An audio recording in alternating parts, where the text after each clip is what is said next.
بڑی معذرت کے ساتھ برا مت ماننا، میں عورتوں کو کوسنے نہیں بیٹھا، لیکن اپنی بہنوں سے بہت درد دل کے ساتھ پوچھنا چاہتا ہوں، اے خاتون جنت کی کنیزوں، کیا مردوں نے ہی صرف جنت میں جانا ہے؟ عورتوں نے جنت میں نہیں جانا؟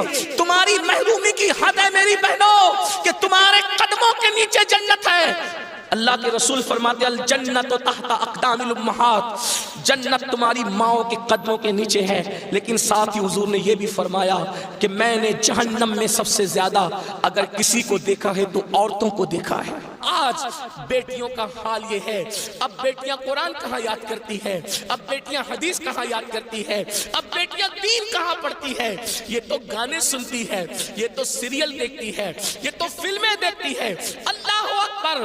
قوم کی جو بیٹی بالغ ہونے سے پہلے سیریلوں میں بھاگنے اور بھگانے کے مناظر دیکھے گی، قوم کی جو بیٹی جوانی کی دہلیز پر قدم رکھ کر فلموں میں زنا کے مناظر دیکھے گی، پھر وہ گندگی نہیں کرے گی تو کیا کرے گی؟ وہ جرائم نہیں کرے گی تو کیا کرے گی؟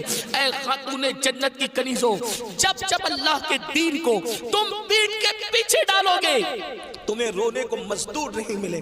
اور آپ جانتی ہیں یہ سیریل اور گندی فلموں کا نتیجہ ہے کہ بچیاں کسی اور کا ہاتھ پکڑ کر چلی جاتی ہیں، معاشرہ اس کو دھتکار دیتا ہے، پھر وہ ایک دو بچوں کا باپ بن کر کے اس لڑکی کو دھوکہ دے دیتا ہے، پھر جب وہ لوٹ کر آتی ہے تو نہ ماں باپ قبول کرتے، نہ بھائی قبول کرتے، نہ خاندان قبول کرتا ہے، اور وہ ظالم تو دھوکہ دے ہی چکا ہے۔ علم کی بات چل رہی ہے، رسول اللہ کی نواسی، جس طرح سے امام حسن کے کان میں، امام حسین کے کان قرآن اگر کسی نے کیا ہے تو وہ سیدہ زینب پاک کی ذات ہے۔ صرف 7 سال کی عمر میں سیدہ زینب نے حافظ قرآن کیا تھا، آپ قرآن کی حافظہ تھی۔ اللہ اکبر! آپ کو حیرت نہیں ہونی چاہیے، اللہ سیدہ زینب نے صرف 7 سال کی عمر میں قرآن کا حفظ کیا ہے، اور قرآن کی اکثر صورتیں آپ نے اپنی امی سیدہ فاطمہ کے ذریعے سے حفظ کیا ہے۔ اللہ اکبر! اور قرآن کا سب سے پہلے درس دینے کا کام کوفہ کی سرزمین پر سیدہ زینب نے کیا ہے۔ یہ رسول اللہ کا خاندان ہے۔ ام المومنین سیدہ عائشہ صدیقہ وہ خاتون ہے کہ اللہ اکبر، عورتوں میں سب سے زیادہ اگر کوئی حدیث روایت کر رہا ہے تو وہ سیدہ عائشہ صدیقہ کی ذات ہے، اور آپ مفتی 4 ملت ہے۔ اصحاب میں جب کسی مسئلے پر اختلاف ہو جاتا تو لوگ کہتے چلو ام المومنین کی بارگاہ میں ان سے پوچھیں گے۔ حیرت کی بات ہے، مردوں کا علم اختلاف اگر کسی کا قول فیصل کی حیثیت سے ختم کرتا ہے تو اسے ام المومنین سیدہ عائشہ صدیقہ کے نام سے جانا جاتا ہے۔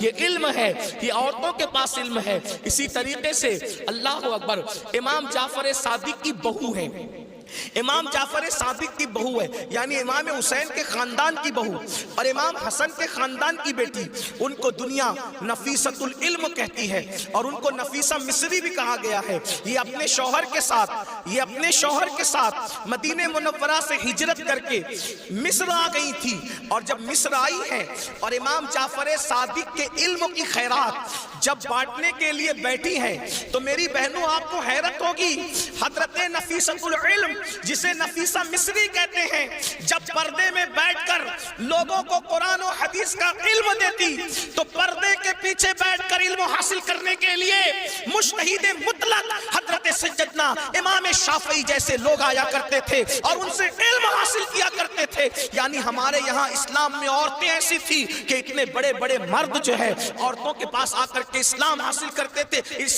علم دین حاصل کرتے تھے، اسلام کا علم حاصل کرتے تھے۔ پردے کے پیچھے سے گویا کہ نفیسۃ العلم نے، نفیسہ مصری نے ام المومنین سیدہ عائشہ صدیقہ کی یاد کو تازہ کر دیا تھا۔ میری بہنوں آج وہ کہاں گیا معاملہ؟ آج تو عورتوں کا مطلب زیورات سے محبت، عورتوں کا مطلب نئے کپڑوں سے محبت، عورتوں کا مطلب شادیوں میں شرکت سے محبت، عورتوں کا مطلب بازار میں گھومنے سے محبت، عورتوں کا مطلب جو وہ فلموں سے محبت۔ عورتوں کو دین سے تعلق کیا رہ گیا؟ بڑی معذرت کے ساتھ برا مت ماننا، میں عورتوں کو کوسنے نہیں بیٹھا، لیکن اپنی بہنوں سے بہت درد دل کے ساتھ پوچھنا چاہتا ہوں، اے خاتون جنت کی کنیزوں، کیا مردوں نے ہی صرف جنت میں جانا ہے؟ عورتوں نے جنت میں نہیں جانا؟ مجھے بتاؤ کیا کر رہی ہو اپنے دین کے لیے، کیا کر رہی ہو اپنے اسلام کے لیے؟ تمہاری محرومی کی حد ہے میری بہنوں کہ تمہارے قدموں کے نیچے جنت ہے۔ اللہ کے رسول فرماتے الجنت تحت اقدام الامہات، جنت تمہاری ماؤں کے قدموں کے نیچے ہے، لیکن ساتھ ہی حضور نے یہ بھی فرمایا کہ میں نے جہنم میں سب سے زیادہ اگر کسی کو دیکھا ہے تو عورتوں کو دیکھا ہے۔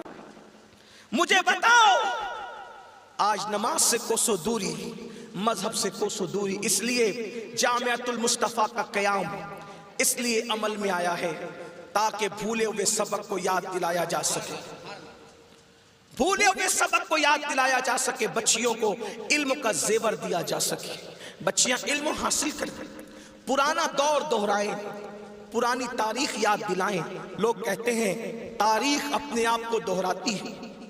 دنیا آج کہہ رہی ہے بیٹی بچاؤ بیٹی پڑھاؤ، 1450 سال پیچھے ہے دنیا اسلام سے۔ دنیا آج کہہ رہی ہے بیٹی بچاؤ بیٹی پڑھاؤ، میرے نبی نے 1450-1500 سال پہلے بیٹی بچا کر بھی بتا دیا اور بیٹی پڑھا کر بھی بتا دیا۔ اللہ کے رسول نے بیٹی بچایا تو ایسے بچایا کہ بیٹیاں ان کے آنے سے پہلے زندہ دفن ہوتی تھی، مگر ان کے آنے کے بعد بیٹیوں کو دفن نہیں کیا گیا بلکہ بیٹیوں کو ماتھے کا جھومر بنایا گیا۔ اگر آج دنیا میں کوئی بھی مذہب کا آدمی بیٹی چومتا ہے تو یہ صدقہ ہے مصطفیٰ جان رحمت کی آمد کا، یہ میلاد مصطفیٰ صلی اللہ علیہ وآلہ وسلم کا صدقہ ہے۔